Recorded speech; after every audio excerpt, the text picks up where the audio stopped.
Imagine your first week at a new job. You don't know anyone, you're nervous, trying to figure out the unwritten rules, still learning where everything is. And then there's Madison.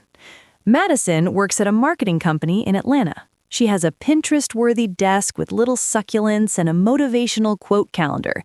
She bakes homemade cookies for the office every Monday with tiny icing flowers on top. She remembers everyone's kids' names, everyone's birthdays, everyone's coffee orders. She saves seats at meetings. She sends encouraging messages in the group chat. She's the first one to clap when someone gets recognized. When you were new, she's the one who showed you where everything was. She helped you set up your email. She told you the unspoken rules. She said, "If you ever need anything, just come to me." For a while, it felt like you had found your person at work. Then, slowly, something shifted. You walked in one morning and Madison's smile didn't reach you. She greeted everyone else by name, made a joke, asked about someone's weekend. When you said good morning, she barely looked up. She stopped replying to your messages in the group chat, but answered everyone else within seconds. She rolled her eyes when you shared an idea in a meeting, just enough that you saw it, but no one else did. You tried to explain it to people, your friends, your family. Are you sure? Maybe she's just having a bad week. Maybe you're reading into it.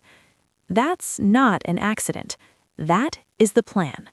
Madison is what psychologists call a pro-social manipulator, someone who uses warmth and charm the way a fisherman uses bait, not because they care, because it works. What's up, everyone? It's Soluna. Welcome back to Soluna versus the System, the channel where we talk about the things nobody says out loud at work, but everybody feels. Today, we're exposing one of the most damaging and hardest to detect workplace dynamics you will ever encounter, the coworker who is universally loved and is quietly making your work life a nightmare. We're going through exactly how they operate, why they're so difficult to identify, and the 5 psychology-backed steps to shut it down without blowing up your career. Let's get into it. Why Madison is so hard to deal with. Before we get into the specific moves, you need to understand why someone like Madison is so much harder to handle than an openly aggressive coworker. Think about a shark. If you see a fin coming straight at you at the beach, you get out. Easy. Instincts kick in, problem solved. Now change one detail. This shark belongs to a friend. Everyone has swum with it for years. He's basically a puppy. And there he is at the shoreline in a bright orange life jacket, splashing around. Your friend waves you over. Come on in, he's totally safe. Same animal, same teeth, completely different feeling, because now your instincts are working against you. Every signal that should say danger gets buried under, but everyone says it's fine. That is exactly how it feels to work with someone like Madison. On paper, she looks supportive. In practice, she makes you feel smaller every single time you're near her. And because she's invested months or years building goodwill with everyone around you, when you try to describe what's happening, you end up sounding paranoid. Now let's look at the playbook, because once you see it, you cannot unsee it. Move number 1. They get close fast, then flip. In the beginning, Madison made you feel special. She told you, you're not like the others. She stayed late with you on your first big project. She shared personal stories that made you feel trusted and chosen. That closeness felt like genuine friendship, but it was access. The more you trusted her, the more she had. Your work, your emotions, your mistakes, your frustrations, your insecurities. Then, when she decided you were no longer useful, or when you set one small boundary, the warmth evaporated almost overnight. You went from favorite to invisible, and you couldn't explain why because nothing obvious had happened. Move number 2. They collect your vulnerabilities. Every complaint you made about your manager, filed. Every frustration about a coworker, saved. Every insecurity about your own work, noted. She wasn't listening because she cared. She was listening because information is currency, and she was building a savings account with your secrets. This is why the friendships that form fastest at work are sometimes the most dangerous. Speed of closeness does not equal depth of trust. Real trust is built slowly, through consistency over time, not through someone who seems to know everything about you within 3 weeks. Move number 4. They rewrite history in real time. Psychologists call this gaslighting. You came up with the idea in Tuesday's meeting. By Thursday, it became something you both came up with. By Monday, she's presenting it to the director like it was hers from the start. You stayed late to fix a crisis. A week later, she's telling leadership, "We pulled an all-nighter on that," when you know she left at 6. It happens so smoothly and so consistently that you start doubting your own memory. You think, did that actually happen the way I remember it? That confusion is not a side effect. That is the point. A person who doubts their own memory stops advocating for themselves, and that is exactly the outcome being engineered.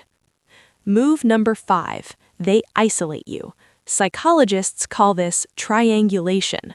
Back when things felt good, Madison became your primary relationship at that office. You vented to her. You trusted her read on everyone around you.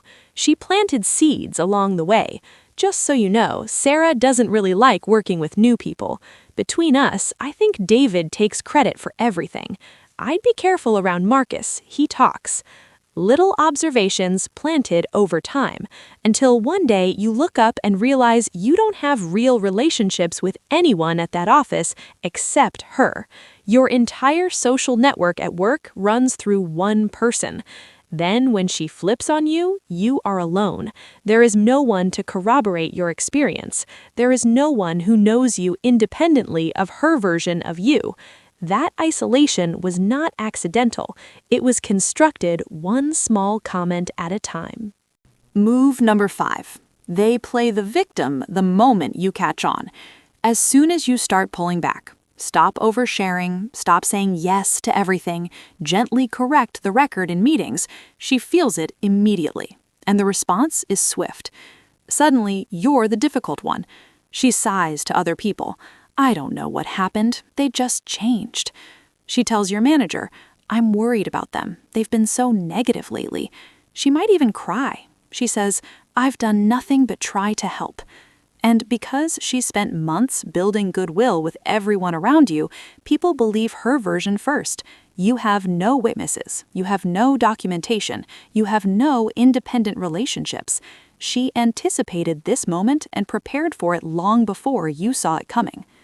What psychology says actually works. 5 steps. Most people make one of 2 mistakes. They explode, which gives the manipulator proof that you're unstable, or they shrink, go quiet, pull back entirely, and slowly burn out. Psychology says do neither. Here is what actually works. Step 1. Stop feeding them information. Every personal detail you share is potential ammunition. You don't have to be cold or rude. You just have to become boring. "How was your weekend?" "Good, thanks. How was yours?" Full stop. No venting, no confessions, no telling them who you're worried about at work. Turn your cards face down. Step 2. Document everything. After important conversations, send a short recap email. "Hey, just following up. I'll be moving forward with the Henderson account using the strategy I outlined in today's meeting." Short, professional, time-stamped. This is not paranoia.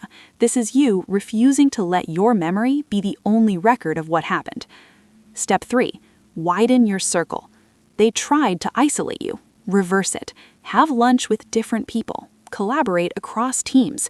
Build real relationships outside your immediate group. Not to campaign against Madison, just to make sure your reputation exists outside of her version of you. The wider your network, the harder it is for one person to control your story. Step 4. Make your work visible.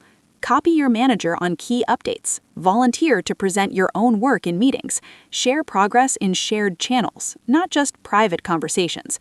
A wolf in sheep's clothing is only powerful in the dark. The more light you bring to your contributions, the less room there is for someone else to stand in front of them. Step 5. Manage your emotions on purpose. Toxic coworkers push buttons because reactions are their fuel. When you feel triggered, pause. Ask yourself, what exactly did they do? What did it make me feel? Do I want to let that emotion drive my next move? You're not pretending not to care. You're choosing not to hand them your remote control. Calmness here is not weakness, it is strategy. One hard truth before we close.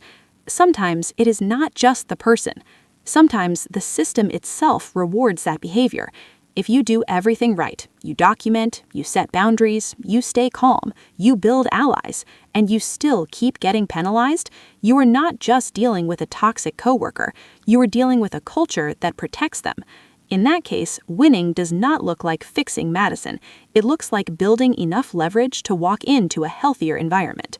You deserve a workplace where your work speaks for itself, where your name stays on your ideas, where you're not constantly scanning the room for subtle eye rolls and missing replies. The wolf in sheep's clothing is real.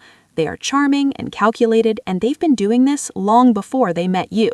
But they have one weakness. They only work on people who don't know what they're looking at. Now you do. If this video described someone in your life, smash that like button and subscribe. We drop content like this every single week. Drop a comment below. Have you ever worked with a Madison? What was the moment you finally saw it? I read every single one. See you in the next one.